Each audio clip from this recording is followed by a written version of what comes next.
Բարև ձեզ, Շանթ Գյումրիի եթերում լրատվության ժամ է, այսօր ապրիլի 14-ն է, երեքշաբթի։ Հայաստանի արտաքին գործերի նախարար Արարատ Միրզոյանը հանդիպում է ունեցել Եվրոպական հանձնաժողովի փոխնախագահ, Եվրամիության արտաքին գործերի և անվտանգության քաղաքականության բարձր հարցերով ներկայացուցիչ Կայա Կալասի հետ։ Զրուցակիցները քննարկել են Հայաստան-Եվրամիություն գործընկերության ռազմավարական օրակարգի հետևողական կյանքի կոչման հարցեր։ Հանգամանալից անդրադարձ է կատարվել մայիսին Երևանում կայանալիք Հայաստան-Եվրամիություն գագաթնաժողովի բովանդակային նախապատրաստման հարցերին, ընդգծվել է Հայաստանի քաղաքացիների համար շոշափելի արդյունքների ապահովման ուղղված ծրագրերի իրականացման շուրջ համաձայնությունը։ Կողմերը ընդգծել են տնտեսական ու տրանսպորտային փոխկապակցվածության, ինչպես նաև էներգետիկայի ոլորտում համագործակցության խթանման հարցում փոխշահավետ ծրագրերի կյանքի կոչման կարևորությունը։ Հայաստանի և Ռուսաստանի միջև հարաբերությունները շարունակում են մնալ քաղաքական օրակարգի առանցքային թեմաներից մեկը։ Ազգային ժողովի նախագահ Ալեն Սիմոնյանը և Ազգային ժողովի փոխնախագահ Ռուբեն Ռուբինյանը ճեպազրույցի ընթացքում անդրադարձել են այս հարցին, ընդգծելով, որ երկկողմ հարաբերությունները շարունակում են մնալ կայուն։ Անդրադառնալով երկու կողմերի տնտեսական հարաբերություններին, Ազգային ժողովի փոխնախագահը հավելել է, որ գազի գնի բարձրացման որևէ հիմնավորում չի տեսնում։ Մենք Ռուսաստանի հետ որևիցե հարցով չենք պատերազմելու, չենք կռվելու եւ բոլոր խնդիրները բարձրաձայնելու ենք եւ փորձելու ենք լուծելով առաջ գնանք։ Մենք որևիցե սպառնալիք չենք մեզանից ներկայացնում Ռուսաստանին, չենք պատրաստվում սպառնալիք դառնանք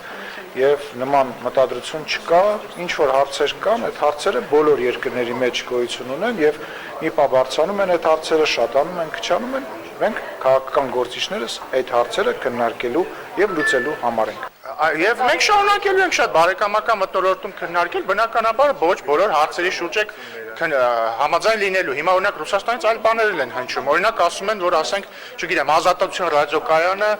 վատ գործունեություն է ծավալում Հայաստանում։ Հավանաբար կհիշեք, չէ՞, իրենց արտգործնախարարության խոսնակները, եթե չեմ սխալվում, մի քանի ամիս առաջ Ազատություն ռադիոկայանին շատ վատ ձևով էր բնութագրում։ Հիմա ինչ անենք, փակենք Ազատություն ռադիոկայանը։ Չէ, հիմա ասում են տարբեր բաների շուրջ համաձայն ենք, տարբեր բաների շուրջ համաձայն չենք։ Միացյալ Նահանգներ Իրան նոր բանակցությունները կարող են տեղի ունենալ ապրիլի 16-ին, այս մասին հայտնում է Associated Press-ը, հղում անելով իր աղբյուրներին։ Մինչ այդ Միացյալ Նահանգների փոխնախագահ J.D. Vance-ը, որը Իրանի հետ բանակցություններում գլխավորում էր ամերիկյան պատվիրակությունը, ասել է, որ Միացյալ Նահանգները եւ Իրանը կարող են մեծ գործարք կնքել։ Fox News-ին տված հարցազրույցում նա ասել է, որ Միացյալ Նահանգները մեծ առաջընթաց է գրանցել Թեհրանին փոխանցելով, թե որտեղ կարող է ԱՄՆ որոշ զիջումների գնալ եւ որտեղ կմնա անզիջում։ Նրա խոսքերով իրանցիները դժվար բանակցողներ են, բայց հիմա նրանք պետք է քայլ կատարեն։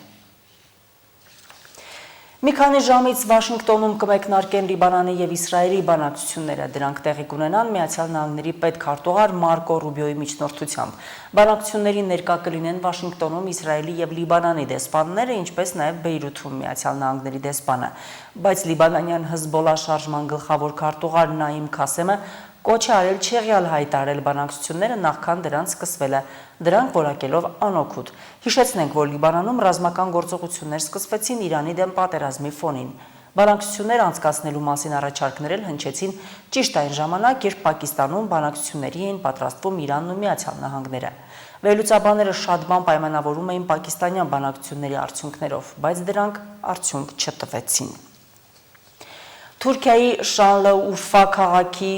նահանգի Սիվերեկ քաղաքում զինված հարձակում է տեղի ունեցել դպրոցներից մեկի վրա։ Ըստ թուրքական լրատվամիջոցների աշակերտներից մեկը հրացանով կրակ է բացել, վիրավորելով 16 մարդու, որից հետո պատանդ վերցրել մի խումբ հասակակիցների։ Դեպքի վայր ժամանած հատուկ ստորաբաժանումների գործողությունների ընթացքում հարձակվող դպրոցական ինքնասպան է եղել, աշակերտներին տարհանել են դպրոցից։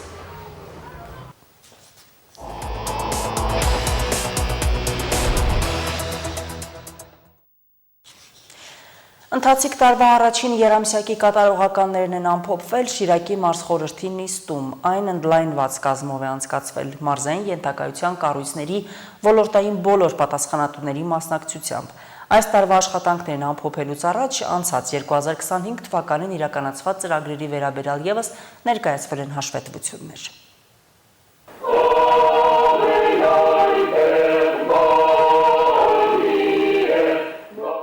Հայաստանի օրհներկով բացվեց մարզխորհրդի ընդլայնված նիստը։ Նիստը հերթականն էր, բայց ներկայացուցչական կազմն այս անգամ մեծ էր։ Ոլորտային բոլոր կառույցների պատասխանատուներն էին մասնակցում օրակարգի հարցերի անփոփոխ հերթականությամբ։ Միշտ առաջինը սկսում են համայնքային բյուջեների կատարողականների հաշվետվությունից։ Անցած տարի մարզում սեփական եկամուտների հավաքագրման ցուցանիշը բարձր է եղել։ 2024-ի համեմատ 102%-անոց արդյունք են ունեցել։ Եկամուտներն ավելացել են 118 միլիոն դրամով։ Եթե մենք վերլուծենք սեփական եկամուտների կատարողականность համայնքների, Ամերիկյան համայնքը կատարել է 100 եւ ավել, Անին եւ Անտիկը 100% եւ ավել տոկոս են հավաքագրել է, Աբուջան համայնքը 102%, Գյումրի համայնքը 95.5% եւ Աշոտ համայնքը 94.2%։ Նաև ավելացել է 2025 թվականի դոտացիան եւ նաև 2026 թվականի դոտացիան։ Ընդհանուր առմամբ դոտացիայի ավելացումը կազմել է ընդհանուր դոտացիան 12 միլիարդ է կազմել Շիրակի մարզի, որը 12.3%-ով ավելին է, քան 2025 թվականը։ Քաղաքաշինությունում եւս 2025 թվականը համարում են մարզի համար արդյունավետ։ Մեծ ծավալները եղել են դպրոցաշինությունում։ Մարզի 29 դպրոցներում աշխատանքներն ավարտված են եւս 13 դպրոցների, որոնք հիմքից կառուցվող են, շինարարությունն ընթացքի մեջ է։ Քաղաքաշինության կոմիտեի պատվիրակությամբ մարզում շարունակվում են Ամասիայի Բերսաշենի միջնակարգ դպրոցի, Աղբերյանի Աղբալյանի անվան միջնակարգ դպրոցի փողակի վերանորոգման, Արտիկի մոդուլային տիպի 144 տեղազորությամբ մուսուլման կապարտեզի կառուցման եւ Արեգշատի մոդուլային տիպի 144 տեղազորությամբ մուսուլման կապարտեզի կառուցման աշխատանքներ։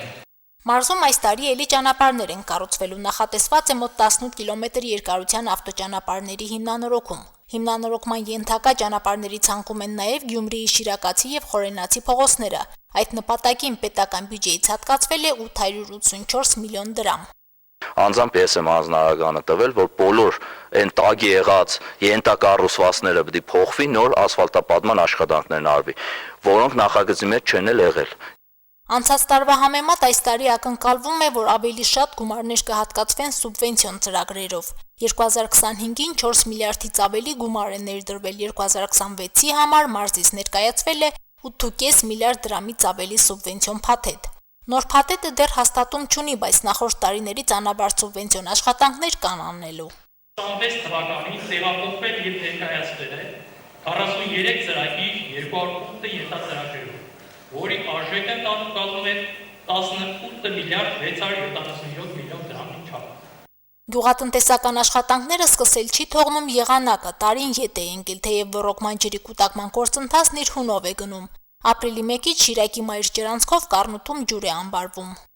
Շիրակ ջրի կողմից իրականացվել է մայր ջրանցքի ծնամակրման աշխատանքները։ Նախորդ տարվա ժամանակահատվածի համեմատությամբ ջրամբարներում ունենք 26.4 միլիոն խորանարդով ավել ջուր կուտակված, քան 24 թվականի։ Ծառայությունների քանակից ու ֆինանսավորման ծավալներից դժգոհելու պատճառներ չուներ նաև մարզի առողջապահության համակարգը։ Առաջին եռամսյակում 1 միլիարդի բուժծառայությունների մատուցում միայն Գյումրի բժշկական կենտրոնում եւ 110,000-ից ավելի բուժառուների սպասարկում մարզի բոլոր բուժհաստատություններում։ Այս ցուցանիշներին առողջապահության վարչությունը հասել է համընդհանուր ապահովագրության կորցելու արդյունքում, որոնց ֆինանսավորումը կազմել է 506 միլիոն 542 հազար դրամ։ Իսկ առողջության առաջնային պահպանման օղակի կողմից սպասարկվող չապահովագրված ազգաբնակչության թվով պայմանավորված ֆինանսավորումը կազմել է 247 միլիոն 678 հազար դրամ։ Ընդհանուր ֆինանսավորումը առաջին եռամսյակում կազմել է 754 միլիոն 220 հազար դրամ։ Բոլոր ոլորտներում դրական արդյունքներ ամրագրելուց ընդլայնված նիստն ամբողջ կազմով առանց հարցուպատասխանի ավարտելուց հետո Շիրակի մարզպետը եզրափակեց այն։ Իսկ ասելիքը նախընտրական հորդոր էր, կոչ, պահանջ էր այս ժամանակահատվածում որպես պետական ծառայողներ դրսևորել միայն պետականամետ դիրքորոշում։ Մարինե Տերբինյան, Վահագն Վարակյան, Հորիզոն։ Գյումրիում կառավարումը տապալված է, որից մեծապես տուժում է քաղաքային տնտեսությունը։ Մարզխորհրդի նիստից հետո լրագրողների հետ ճեպազրույցում ասել է Շիրակի մարզպետը, անդրադառնալով մարզային ու քաղաքային իշխանությունների չհամագործակցված աշխատանքին։ Դավիթ Արուշանյանը պատասխանել է նաև լրագրողների այն հարցերին, որոնք վերաբերել են նախընտրական մթնոլորտին։ Նշենք, որ քաղաքացիական պայմանագիր կուսակցության Շիրակի մարզային նախընտրական շտաբի աշխատանքները համակարգելու է Շիրակի մարզպետը։ Շիրակի մարզի շտաբը ղեկավարելու եմ ես, լինելու եմ շտաբի պետը, այդ ժամանակահատվածում արձակուրդ եմ բնականաբար գնալու եւ ղեկավարելու եմ Շիրակի մարզի շտաբը նախընտրական process-ները։ Մենք առելի աշխատանք ունենք անելու, մենք քարոզարշավ ենք անելու 29 օր, մեծ աշխատանք կարվելու, բայց վստահեցնում եմ ձեզ, որ այդ աշխատանքի մեր ամենադժվար մասը լինելու է, որ մենք մեր քաղաքացիներին նորից հիշեցնենք, թե յուրաքանչյուր գյուղում, յուրաքանչյուր բնակավայրում իր կյանքի որակը ոնց է փոխվել։ Այդ աշխատանքները այնքան ահռելի են, այնքան մեծ են, որ մեզ շատ ու շատ ժամանակ է տրամադրվել պահանջվելու մեզանից, որովհետեւ կարողանանք մենք տուր առ տուր, տուն առ տուն կարողանանք մարդկանց հիշեցնենք ու ցույց տանք այն աշխատանքները, որոնք մենք արել ենք։ Պարոն Արուշանյան, ի՞նչն է պատճառը, որ անընդհատ ասում են Գյումրի 2 թույլ չենք տալու։ Նախ Գյումրի 2-ը քաղաքական ընդդիմադիր ուժերն են բարձրաձայնում, որ Գյումրի 2 ենք փորձում անել կամ Գյումրի 2, այսինքն այն պատկերը, որը Գյումրիում ունեցել են, միանալով բոլոր ընդդիմադիր ուժերը ընտրել են քաղաքապետ, նույն մոդելը փորձում են անել նաև համապետական ընտրություններին, այդ բոլորի համար պարզ է, կառավարվող մեկ կենտրոնից եւ իմ կարծիքով չկա որևէ մեկը, որը կասկած ունենա, որ թե Գագիկ Ծառուկյանը, թե Սամվել Կարապետյանը ցայները տալու են Ռոբերտ Քոչարյանին, եթե իհարկե կարողանան հավաքել այնքան ցայն, որ փորձեն անել այն ինչ Գյումրիում են արել։ Որպես մարզի ղեկավար շարունակում եք այդ համոզման ունենալ, որ անուն դեպքում Գյումրիում կառավարումը տապալված է։ Գյումրիում կառավարումը կարելի է նաև անվանել տապալված, որովհետև այն պատկերը, որ ունենք, այն փոսային աշխատանքները, այն ճանապարհները, որոնք մենք ունենք, այն շատ ու շատ ընթացիկ աշխատանքներ, աղբանության հետ կապված, փոսալցման հետ կապված, ասֆալտապատման հետ կապված, շատ ու շատ ու մեր քաղաքացիները այսօր տեսնում են մենակ այն, ինչը իրանք աչքերով են տեսնելու։ Արդյոք խնդիրներ չունեն են քաղաքացիները, որոնք օրինակ քաղաքաշինության բաժնի հետ հարցեր ունեն, արդյոք խնդիրներ չունեն այն քաղաքացիները, որոնք թույլտվության համար են դիմում քաղաքապետարանին, ավարտական ակտի համար են դիմում քաղաքապետարան, բազում այլ ծրագրեր, քաղաքապետարանը միայն ճանապարհների համար չէ,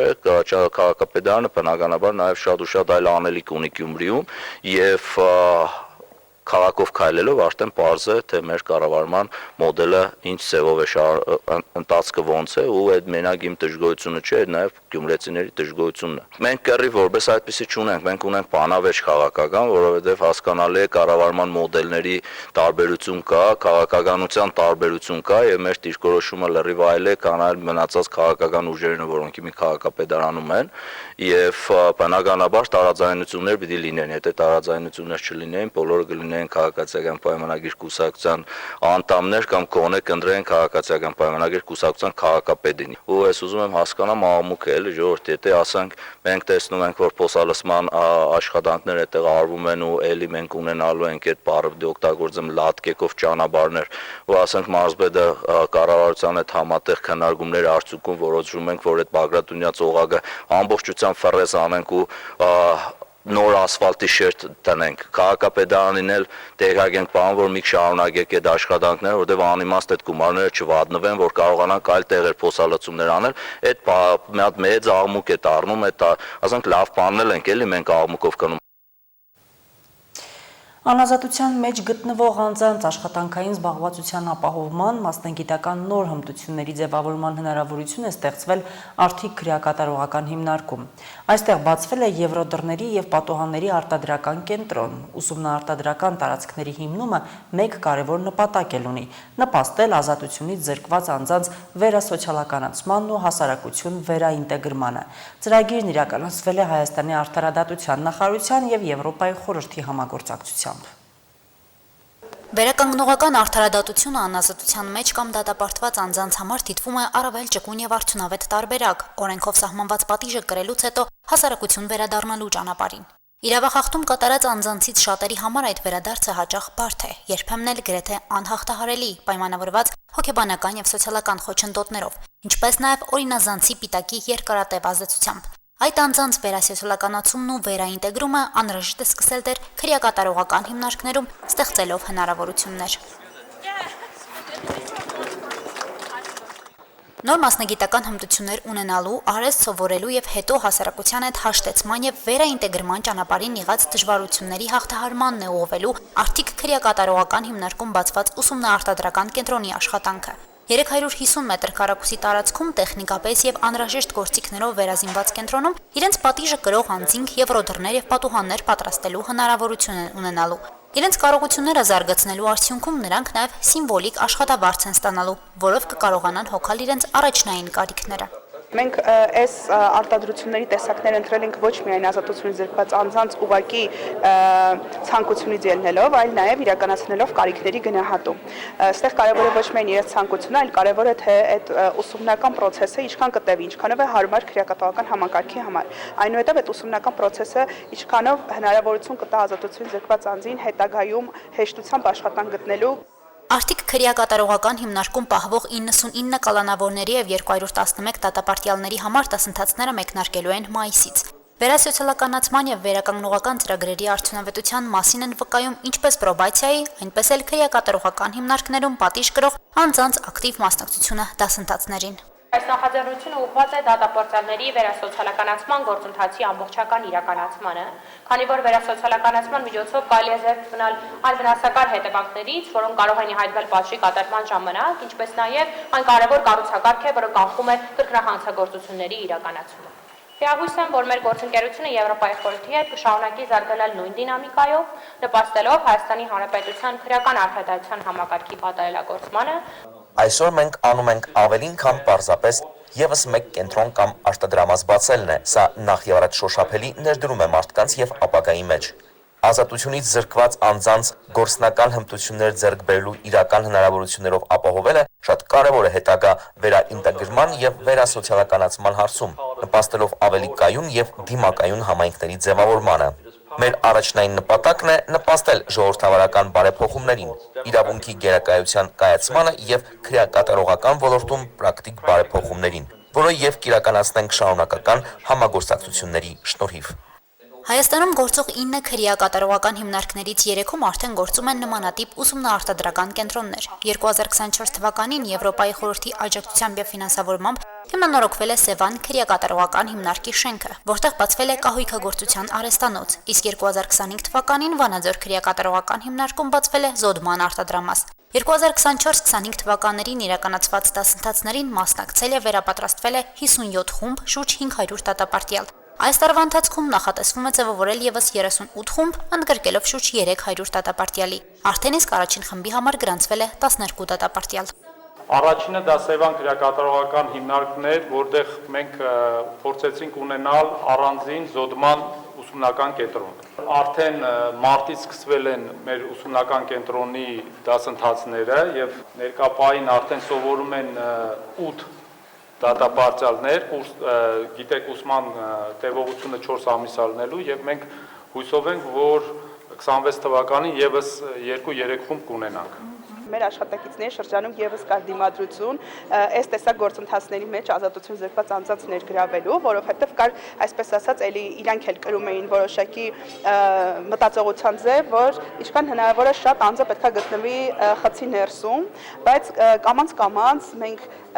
եւ մեր աշխատակիցների դիմադրությունը հաղթահարելով եւ ազատություն զրկված անձանց դիմադրությունը ներքին հաղթահարելով այսօր ունենք իրավիճակ, որ դասընթացը դրվում է եւ դասընթացին մասնակցող անձինք ավելի շատ են, քան այն հնարավորությունը, որ մենք ապահովում ենք։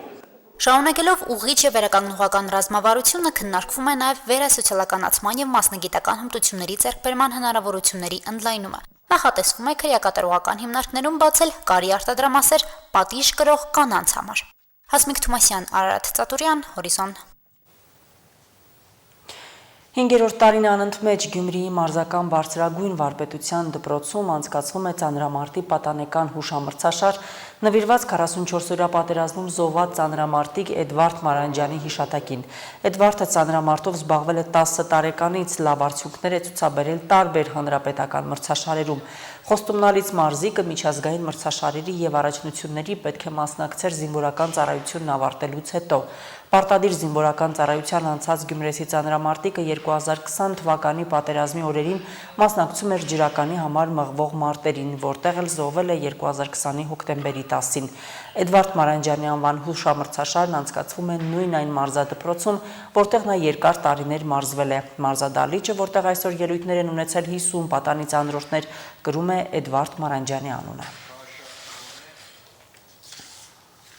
Էդվարդ Մարանջյանը 10 տարեկանից մարզվել է ինձ մոտ, պատասխանատու, Էդվարդը առանձնահատուկ մարդ էր, պահանջկոտ, դաժե ինքնի նկատմամբ պահանջկոտ էր, լավ ընկեր, լավ մարդ, լավ հայրենասեր տղա, մարզումների ժամանակ հիշում եմ,